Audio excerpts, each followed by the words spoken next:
परमेश्वर के धन्य नाम की महिमा हो।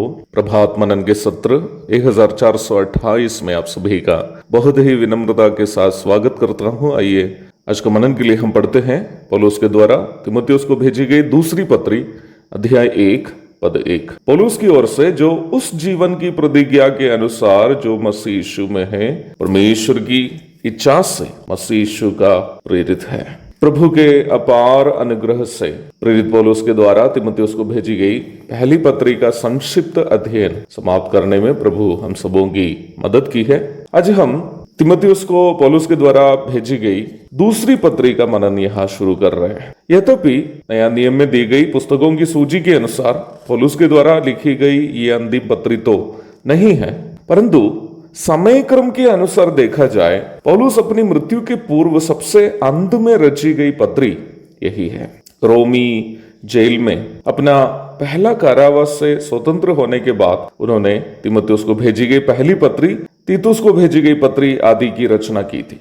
तीमुथियुस के लिए दूसरी पत्री लिखते वक्त पौलुस दूसरा बार जेल में कैद था। दुष्ट सम्राट नीरो मसीही विश्वासियों के खिलाफ अति भयानक सताव को होने दिया, जिसके दरमियान प्रेरित पौलुस भी गिरफ्तार किया गया और वह दूसरे बार जेल में बंद भी हो गया। सताव के डर के मारे उनके कई बंधु मित्र उनके साथ नाता तोड़ दिए। पौलुस लगभग अकेला जैसा हो गया था।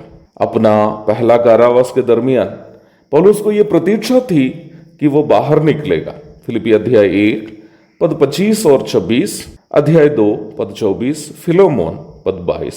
परंतु इस दूसरे कारावास के दरमियान पौलुस को यह मालूम था कि उसका प्रस्थान का समय आ गया है। दूसरा तीमुथियुस अध्याय 4 पद 6। अपना पहला कारावास के दरमियान बंधु मित्रों से मिलने और बात करने की आजादी उनको थी। प्रेरितों के काम अध्याय 28 पद 16 से 31 तक। वह उस समय हाउस अरेस्ट में था, परंतु दूसरे कारावास के दरमियान वो रोमी जेल में ही बंद था। भयानक ठंड में ओढ़ने के लिए पर्याप्त वस्त्र के भी बिना अंधकार भरा कमरे में परमेश्वर का दास पौलुस सुसमाचार प्रचार एवं मसीही गवाही के कारण कैद में था। बचने की उम्मीद भी खत्म हो गया था, परंतु प्रेरित पौलुस निराश नहीं था, क्योंकि वह उस जीवन की प्रतिज्ञा के बारे में अवगत था जो यीशु मसीह में है। क्या थी वो जीवन की प्रतिज्ञा जो यीशु मसीह में है?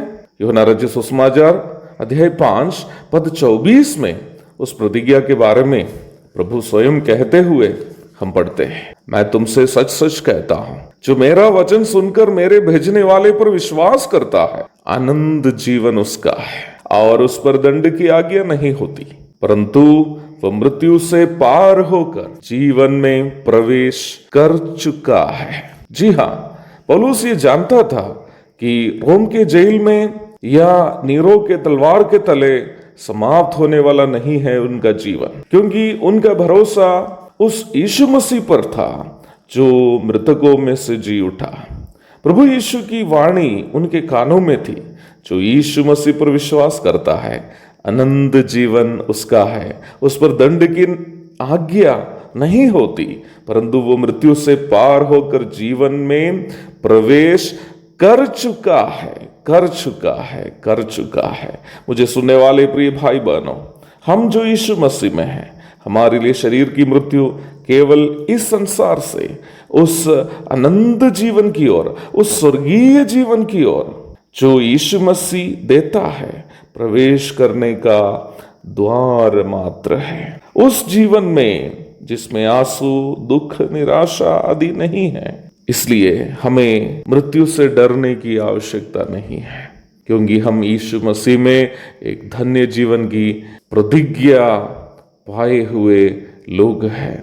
हमें यीशु मसीह में एक धन्य जीवन की प्रतिज्ञा है, जिसका उच्च स्तरीय आनंद हमें अभी भी चखना बाकी है। एक और शुभ दिन की धन्य कामनाओं के साथ आज का मनन का मैं यह पूर्ण विराम करता हूँ। प्रभु आप सबको आशीष दे। आमीन।